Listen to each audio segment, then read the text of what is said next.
Welcome to the Recovering Perfectionist Podcast, where I empower you to develop sustainable habits, challenge society, and take messy action. I'm Christine, life balance coach and world champion ballroom dancer, and I believe that everyone has the power to create their very own life by design. The Recovering Perfectionist Podcast was created with a mission to encourage a life of abundance by finding peace and acceptance in our own imperfections and developing healthy self-love through sustainable habits and manifestation. It's time to align with the universe for the full human experience and redefine what it really means to be successful. It's too good, the secret is out and wow.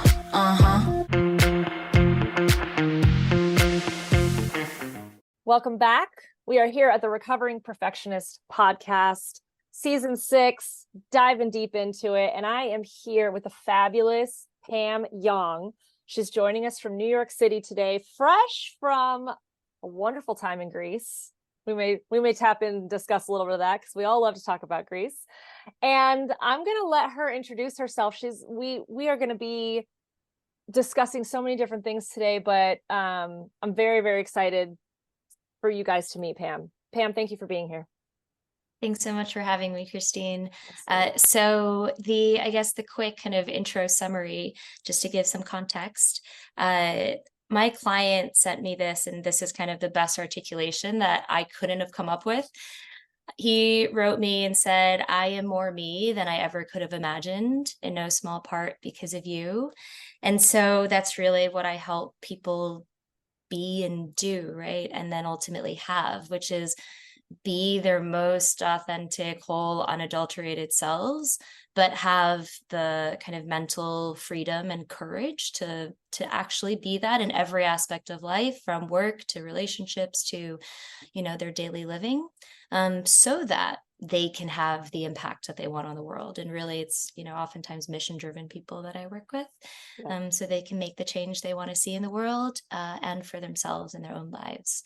So I love there's that. many things. Yeah, that's so good. And it kind of ties into a little bit of what we were discussing of like, when I said, how do you want me to introduce you? And you're like, oh, well, I'm actually, kind of in a transition right now. And I love that. Like I'm always, I feel like, in a transition. So, but in a way, and I feel like, especially as our generation, it's like, it's really hard to pinpoint how we help people and how we identify ourselves in this type of educational wellness space, and personal development space, because there's so much to it, right? Every branch connects to everything. And it's like, really, you and I like to get down to the root of it, right? That's really what we love to do.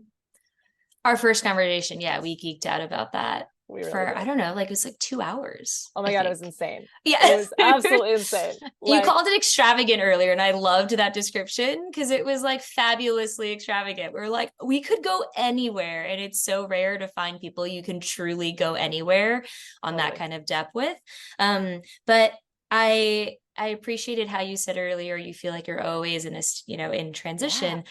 But I think that's true of life, right? Like life is actually a very fluid thing. Every single day is changing.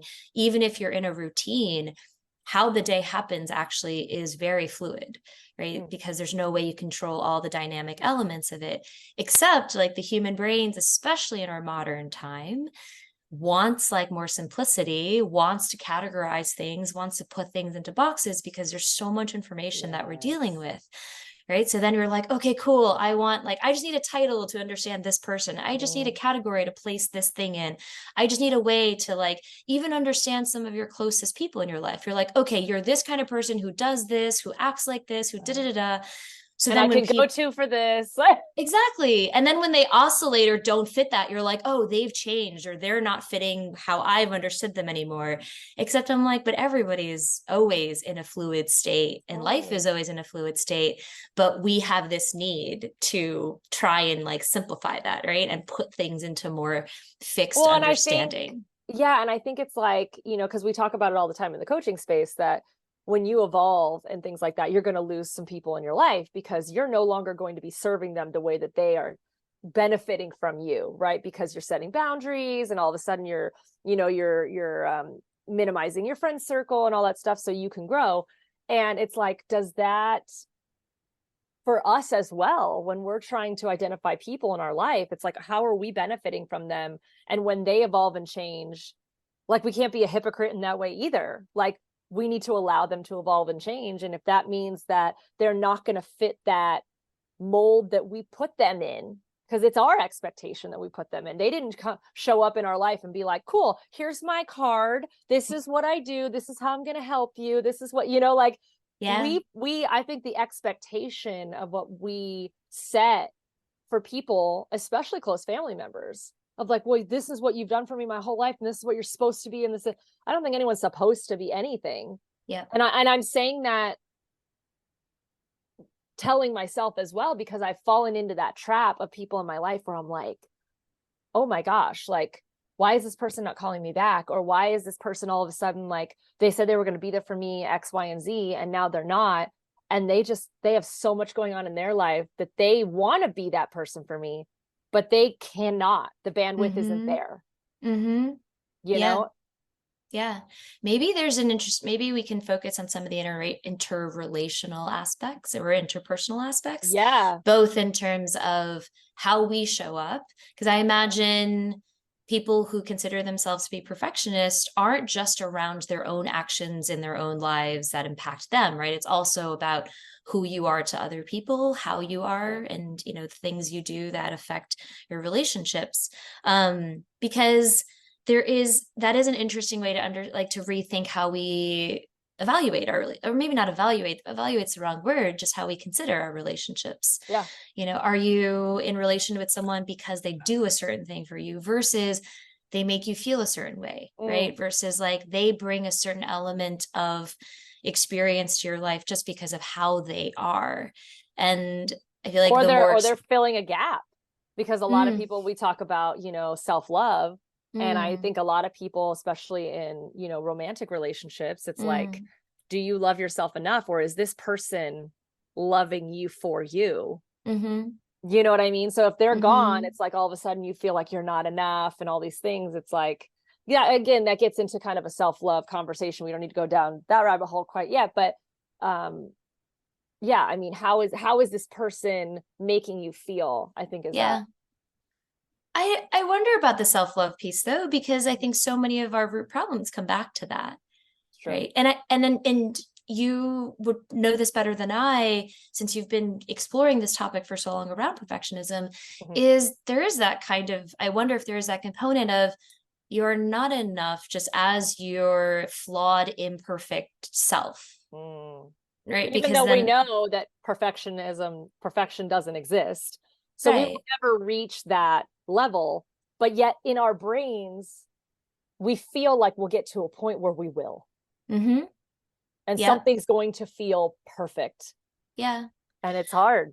But also the desire for perfect, like a lot of the people that I work with have a component of their like blockers tied to perfectionism, because there's a sense of, if only I could do or be perfect, then I would be protected, accepted, loved, worthy, enough. Like, because very few people, just at least that I've worked with, speak about perfectionism and don't speak about it tied to a thing that they thought they would get if they could be that or do that.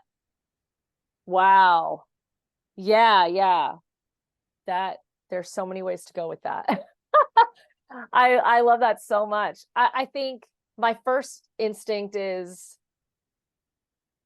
how do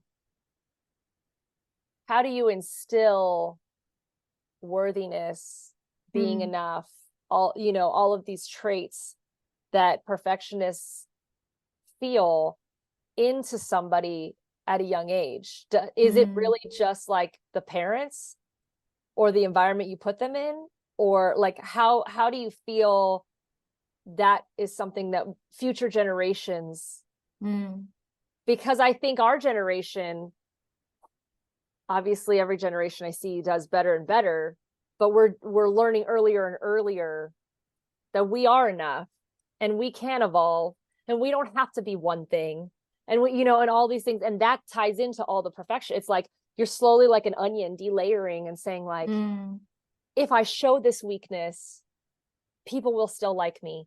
And actually I'm more relatable. Like that's becoming a thing because of social media. Like the perfect person that has the perfect body and the perfect this and has the great car and the house and the whole thing, those people are actually getting more hate now versus the person who is sitting on social media crying because they, you know, had something terrible happen to them and someone goes, oh my God, the comments section just floods with, oh my gosh, I'm here for you. And I've been through that. And this happened to me and blah, blah, blah. And all of a sudden everybody can share their stories. And that is a flawed, imperfect place, but the most connective place to be. So why do we not gravitate towards wanting to be in that space? Because I think even you can say that the person sitting there crying on Instagram, they've reached a rock bottom that they want to share and they feel like this could help somebody, or maybe they just feel like they need some support. But I think that if you ask them, they would probably rather be the person who has the perfect car and the perfect this and the right. And it's like, but why? Like you're reaching so many more people here and you're going to get your support and it's going to be hard, but I think the journey is so much more worth it. Yeah. And it's far more relatable because it's the most human thing, right? But there's so much shame around imperfection. And I think to your point earlier of how do you help people when they're younger do that? Because I think this is the scariest thing when I think about like, if, you know, because I would like to be a parent one day, like under the, you know, the right ideal circumstances, is that like, it's beyond you. Because there is still the societal aspect, right? There is the media aspect. You can't kind of control their exposure, your like kids' exposure to media. You can control it up to a point, but at some point, right? Like at some point, there's going to be their own exploration and interaction with the world that is completely out of your control, right? So even if as a parent, you could create, or just a caretaker or whatever, like uncle, anything, like create an environment that exposes younger people to imperfection, to quote, like weakness, which is just reality, which is just like our experience, right? Like, and expose them to an environment where like all of that is just accepted and normalized. There are still going to be spaces unless we make a shift societally on a larger scale to create the space for that, right? To create the space to talk about, not just be it, but also discuss it, like expose, I mean, see other people do it in action as well as like in analysis and breakdown. Because I just don't see spaces for that. And I think this is also why you and I are both coaches, like the number of people that have probably said to you, oh, this is like a therapy session, or this feels so therapeutic. And I'm like, it's not therapy, but it feels therapeutic or feels like therapy because there's so few spaces for people to talk about this stuff. Right. And most spaces you have to perform, whether it's work, whether it's even in your hobbies, right? Even as kids, you get into dance, you get into sport, you get into instruments, you get into whatever.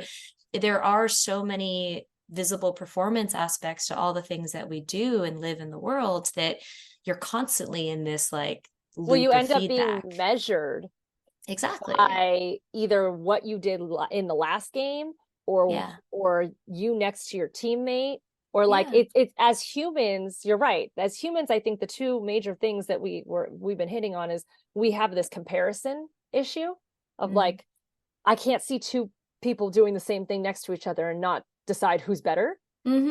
Or I guess labeling things, you know, because I was just having this conversation with a friend of mine the other day. And she was like, yeah, you know, I went out with this guy, blah, blah. I mean, we're not dating. You know what I mean? We just is. And I'm like, but, you know, I mean, and I'm like, I feel like you're searching for a label right now. Like, why does it have to be anything? Why can't it just be you had a really nice lunch with this person and you may do it again? Yeah. You know what I mean? Like, why does it have to be, especially early on? I think that's where things get really blurry, because I think our brain, like you said, really wants to compartmentalize. What is this? Is it going somewhere? Is this going to be something? And really, why can't we just live? That's thinking in the future. That's thinking in the brain space. when we really should be living in the heart space, Yeah. which is the present moment. Yeah. And what is this feeling right now? And God, can you imagine how much better life would be if more people lived in their heart space instead of their brain Oh space? God. Oh God. Like, Yeah. It would solve so many problems so in our many world, problems. right? Because when you say, I mean, living in the heart space, what I hear, since that's not phrasing that I often use, but so what I think of when I hear you say that is that you can like feel, right? Feel the things that you are experiencing, both Right. physically and emotionally, right? So some people might say it's also being in your body. That's a component of it. It's also being aware of the myriad of emotions that are coming up for you. But then also being in the space of like, I don't need to plan ahead. I can be, or some people say it's being in the present. There's lots of different ways to talk about it. But I think those are all parts of it, right? Because it's understanding the space and time you are occupying, Right. the experience you're having in that space and time, Yep. and then how it resonates in your physical body and your emotional mind, and like then collectively, like what that feels like overall and what you want to do about it. Not 10 days from now, not a year from now, just right now. Or even making, because I think we tend to make decisions sometimes when we're in the brain space and we're thinking ahead. We'll make a decision in that moment or say something in that moment that will try to benefit the future decision of us. Yeah, and you're just exactly.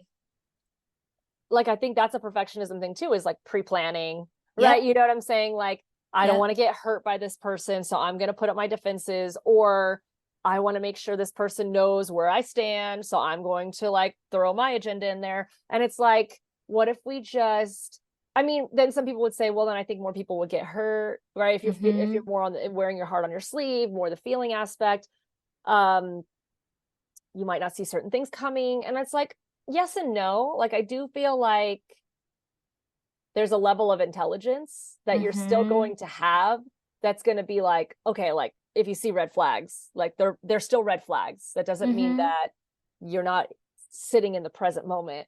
Right. But also like how much deeper conversations and how much vulnerability we could create. And I think that's honestly where a lot of people cut off, is when you say the word vulnerability. They're like, upset it. Like, you lost me, because it's like, that's why we probably are more in our brain space, is because it's really scary when you're raw and real and you don't have an answer for something, or you don't have an agenda for something. And it's like, we're just going to see how this goes.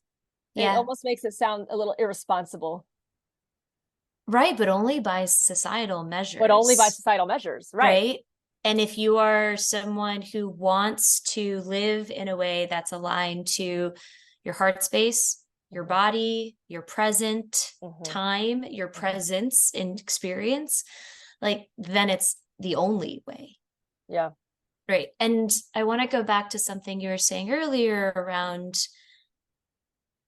how perfectionists are kind of, you're acting in anticipation of something, right? Either an outcome you would like because you want it, and that's what you think would be the best, or a perception of you that someone else might receive. But either way, it's some kind of outcome, or an outcome that you want to avoid. Right, totally. But there's something that you already have in your mind about what you are building towards, whether it's in avoidance of or to realize. Right.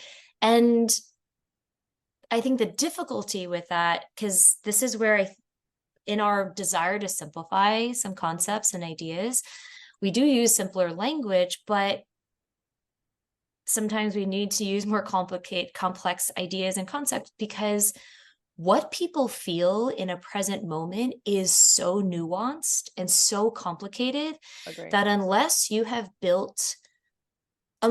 practiced, unless you have gone through rep after rep after rep, just like building any other muscle, to really be able to sit and be still, even if it's for a few seconds, right? Because even if you're still for a few seconds, truly still, you can realize how many things are happening. And then you need to have the practice not only to be able to be aware of all of those things and try to like take account of all the things that are happening. You need the next skill to be able to know how to process that information and synthesize it into usable information to then take the next step of then acting on that information.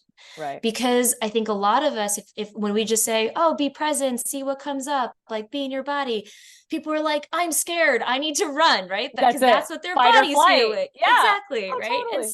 And so that's where I'm like, let's go back to it, because sometimes that is what people feel in their body, right? And it's hard to then to be to someone who is so used to responding to the immediate sense of like, I'm afraid and I need to get out of this, to have them sit just a little while longer with the fear. In the uncomfort, Because yeah. right, because the sitting with it is not to react to the fear, it's to sit with it and be like, I am afraid right now, and not do anything. Right. But I'm then so afraid, but I'm also safe.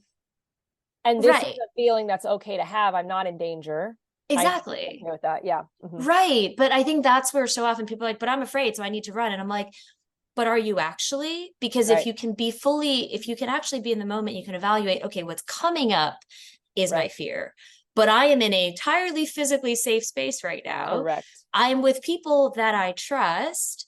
There actually isn't a true, real reason for me to be afraid, except a thought maybe that came up. Mm. But this is where I'm saying the practice is so important, and that we actually have to go through getting the reps in, is because it's so hard to actually sit in that moment and say, I feel afraid, but I am physically safe. I'm with people that I trust. I don't actually have a real current stimulus that is, I should be running from. A thought came up that made me afraid. Now I need to sit with that. Like, you know what I mean? Like, that is so many steps that you actually need to really build the muscles around. Also, I didn't get enough dressing on my salad. I should probably go to Yes. No, like, exactly. no, for sure. There's like you're in the middle of a public space. You're like, all these things coming up. It's like, how do you deal with that? Right. Yeah. Because I didn't get enough dressing in my salad could have prompted the like, no one cares about me thought. Like the connecting threads we've made across our lives about things we did not feel or wanted to feel that didn't get, often are tied to love, worthiness, acceptance, belonging, are then triggered by things like, I didn't get enough salad dressing. You know what I mean? Like, but I can think of a million examples for myself. Right. We're such complex emotional creatures as humans, honestly. Yeah. It's such a beautiful thing, because it's the thing that, when people who work with animals and stuff, it's the thing that they say really makes humans humans. But then when you're a human, you're like, oh my God, but it's so complicated. Like, why do we have to deal with all of these emotions? Why can't it be simpler? Right. Right. But like, this is our like the beauty of our complex brain and what we've been able to do with them, and also like the downfall. Well, and also why we can have such deep connections with other humans and create relationships that, it's not so animalistic and not so physical. It is very emotional. And just when I see, I very much believe that relationships should be making each other better, whether it's a friendship, a coworker, a family member, or a romantic relationship, brother, sister, whatever. And I believe that even if you're blood, like if someone hasn't worked on themselves and there's some toxic energy there, and you feel like this person that, is affecting you in a negative space, or vice versa, I would expect them to set boundaries on me, and I would be setting boundaries on them and all that stuff. But then there's something so beautiful when you have two people who make each other better.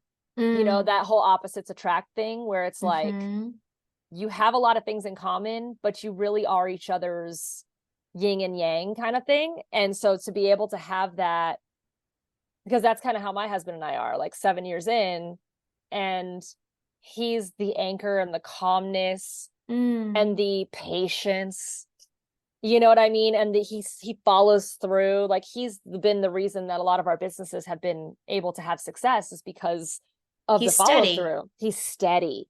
And you can count on him. He's never going to waver in an emergency situation. He'll be there.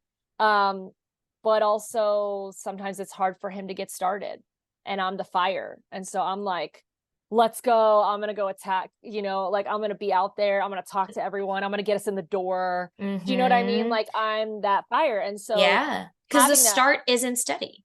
It's not. And it's the scariest part, but I'm okay with confrontation. I'm okay with new experiences. And he's now it's so cool because now we're seeing how we are kind of layering on each other, because now I've become more patient and more focused, because I was just bopping around in my 20s from one thing to the next, and nothing was consistent. And so now he's kind of given me some of that. And then he does a photography for Formula One, and I'm not there with him. So when we're at all the other stuff, like I go and talk to the organizer, I go and do this, and I make the connection. I'm like, oh, the after party's here, and this is what we're doing. And then when he's at Formula One by himself, like he's in the pit lane, and he's talking to everyone, and he's doing all these, and he's like, he kind of has to be the one that makes the first connection to get himself in certain doors. And it's so cool to watch how we've affected. And I think that just comes with just really good, healthy human communication and connection. But I think you're also illustrating something that essentially you haven't named, but it's connected to everything you said, which is how important it is for us to see behavior modeled, right? And how much we learn, the number of times that people say, especially people from underrepresented groups, that are like, finally, I saw someone who was doing what I wanted to do, right? Or being a certain way I wanted to be. And even though we know in our human brains, the realm of possibility is in theory endless, it's usually most like easily facilitated by seeing the example, right? And seeing especially people we can relate to and connect with or see commonality with, to then believe even more so that we can do it. Right. And so dare we use the phrase representation matters? Yes, right. Like, of course. And it like facilitates even in emotional experiences. Yes, absolutely. In every experience. And to a degree, I think the things that connect most to the emotional are, I mean, I guess everything in the human experience, it connects back to that, but it's explicitly those, because there's such a trust factor of needing to trust the person who's doing the thing you're seeing, if it is deeply mental and emotional. Right. So that's where you're saying the beauty of a partnership, whether it's a romantic one or a friendship or in family, like it's then about trusting that person. And then as a result, the things that they do, the behavior they're modeling, you know, the results that they're getting, because you trust it on such a deeper level beyond just the thing you're seeing them do. You trust them on such a deeper level. And that's where the transformation can happen on such a deeper level, because it's so beautiful. Because what you've really described is that you and your husband are both kind of because you had that yin and yang like connection, that you're kind of both blending into the middle, right? Like of where you two were drawn to each other because you didn't have certain aspects. You're now both expanding that intersection because you're both becoming more of those things. Yeah, it's right? like learning from each other and taking the better parts of the other person that we both know that we were lacking in ourselves. Yeah. And then taking that and running with it. And then again, it's becoming a full version, you know, a whole person. And yeah, I just think it's such a beautiful thing to see, because you're right. I didn't have a lot of examples growing up of those types of relationships. A lot in my friendships, because, you know, we're the same generation. So I saw like some like new age relationships popping up, but a lot of the older generations, they don't execute their relationship that way. You know, it becomes very one-sided. Back in the day, you know, everything was very gender rolled. You know, and so and we just don't look at it that way. Like he does laundry and I can go get the oil change, and you know, like it doesn't have to be so gender rolled. And we just make sure that things get done, and we're there for each other emotionally. And I think that is where I'm very excited to see where future relationships can go, because we're learning so much about the human experience. So beautiful. Yeah. You know, I think my brain keeps trying to think about, like, you know, back to the themes around perfectionism, because there are so many things that tie back to perfectionism, but thinking about the interrelational aspect, which is where we kind of started, and thinking about who you need to be in a relationship and how perfectionism plays into that, the fluidity of like all relationships, like kind of demands that you don't stay fixed. Right. And I think about how we generally talk about perfectionism is your ability to deliver, to do, to create something, right? That is like perfectionism only comes from doing the thing over and over and over and over, so that anytime you do it, you can replicate that quote, quote, perfect outcome. But thinking about it Proven system. Right. Like even how to be as a person, right? But I think about, especially in the work that I do with my like clients, for the ones, this is actually, I'm just realizing this now because it's not something I've like actively talked about, but with them, I have, with the people that say they struggle with the perfection aspect, is I'm like, what would it look like for you to be perfectly you? Like, what does that entail? Because then it's not about you being able to like make the perfect thing, right? It's like, what is so true to you that if you were to remove that, you are no longer you, right? So like, what actually makes you you? What makes you the person that you both are and want to be more of or want to be better in? Not tasks and skills, but rather just core elements of, you are compassionate. You are like your husband, like, I am steady, right? I am reliable, not in a like, I must show up for everybody kind of way, but really defining that for yourself of what does that mean to you? Yeah.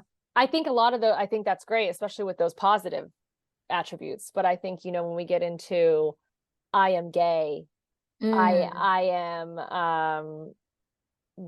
I like anime, I don't know, there's so many different things that I think people are like, I don't want to be resonating with that thing, because that thing as a whole in society has not been well received.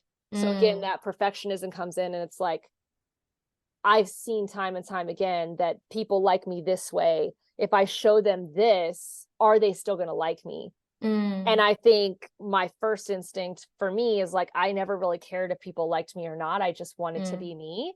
Yes. But that's it. My parents raised me that way. And that was something that I had coming into it. And the majority of the people are not that way. They want to be accepted, and they know that X, Y, and Z qualities will help them be accepted, because that's the norm and that's what makes other people feel comfortable. And I was always like, well, I don't care if I make people feel comfortable. I'm not trying to make people feel uncomfortable, but like, that's a them problem, not a me problem. I'm going to be me. Right. But it kind of goes hard. But that's probably, I mean, that's essentially, I guess, for anybody who doesn't want, or is that recovering perfectionist, right? Like doesn't want to operate in that mode anymore, then your self-acceptance has to trump everybody else's. That's it. Absolutely. Right. Because right, until that happens, like you're always going to then have to play in that space, because the way you evaluate your value and your worth and all of those things, if it's always going to have an aspect of, well, how do others receive this? Then you don't get to be perfectly you. You don't get to be authentically you, because you're now applying other lenses to the evaluation of you rather than your own. And that should be the only one that matters. It comes back to the self-love issue again. Yeah. Which, like you said, everything kind of centers around that self-love component. I think that's the number one thing, for parents who are trying to teach their kids, if there's anything that they get out of your parenting, it should be how to love themselves. Because then that confidence will not make them feel like they have to perform for others, act a certain way, stick to the status quo. They'll just be like, well, I'm not seeking love and validation from others. I already gave that to myself. So really I can just, as long as I'm not hurting anyone or doing anything bad, I can act accordingly and be who I want to be openly and honestly. Yeah. And I think that's true freedom right there. Yep, exactly. And I think that's why, before we started talking, I was like, oh, I'm in this like evolution of talking about what I do, because before I would say like, it was very streamlined. I'm like, oh, I'm an executive coach. I help people move from, soul sucking work to meaningful work that they can have the impact that they want. And what I found is that like, even if I got people that, there was still large aspects of their life in which they couldn't be them. Right. And so that's where I'm kind of like, okay, actually, I really want to and can and feel the need to not pull back, but like expand it to be more holistic of, even if I got some people that transition and got them the work, they still may not be able to be them in that role. Right. And so that's where it kind of came back to like, okay, now I'm in a place where I'm like, until we can really solve the, like, you can be the you that you've always wanted to be, that you've always been, right? That you just either like you didn't show the world. You didn't show the world because it wasn't safe, because you got the message that like you couldn't. Until you can do that, there will always be like blockers in various aspects of your life, may not be every, for you to fully live into that, right? So it becomes the courage to take that on so that you can have the freedom to have the full self-love and not worry about how people are receiving you or how you're perceived as a measure of your worth. Totally. Right. Because until that, because until that, I realize I'm just like, well, until that happens, I'm like, there's always going to be blockers. And I know I can't solve everybody's everything. Right. But there was a sense of, well, for the people that want to, can we just do that work? Can we go to the actual root of the problem so that like everything else in your life can fall into place because you fix this one thing? Yes, right. Totally which agree. Is the self, which is it's always comes back to the core, because at the core, if there isn't the self-love, because almost all of our pain comes from some version of that. Right. The circumstances are going to be different. The exact way we describe it and experience it will be different, but it's always going to come back to some issue, challenge, fundamental, some formative experience we had connected to our sense of love and worth and enoughness. Like, totally amazing. Absolutely amazing. We could go on like this for hours, as we know. I love where this conversation went. Maybe we'll do a part 2. Comments if you want a part 2. But I'm gonna go ahead and put Pam's links and social media in the show notes. So if you would like to reach out to her, if you would like to connect with her, follow her, if you liked this conversation and it resonated with you, now you guys are in our scope, in our world, and we're happy that you're here. These are the conversations we need to be having more often. So Pam, thank you so much for being here. Thank you for creating this space to talk about these kinds of things. I just don't think we have enough of those spaces. Right. I completely agree with you, and I think it just takes one conversation at a time to really start to see the change happen. So thank you for being so open and for sharing your experience level and your educational level on this topic, on all of these topics, because this is how we learn. This is how we grow. Thank you so much for listening to the Recovering Perfectionist Podcast. I'm Christine, and if this episode resonated with you or spoke to you in any way, please feel free to share. I absolutely love hearing from you guys and your thoughts about the topics based on your experiences. And also, if there's anything you want me to talk about, just screenshot this episode and share it on social media with your comments. Your feedback really helps me to curate episodes that best serve you. If you have time, I would greatly appreciate if you could leave a review wherever you're listening to this episode, whether on Apple or Spotify or any other platform. I'm wishing you a blessed week ahead, and remember, perfection doesn't exist. Take messy action. Healthy habits keep us balanced, and you are enough.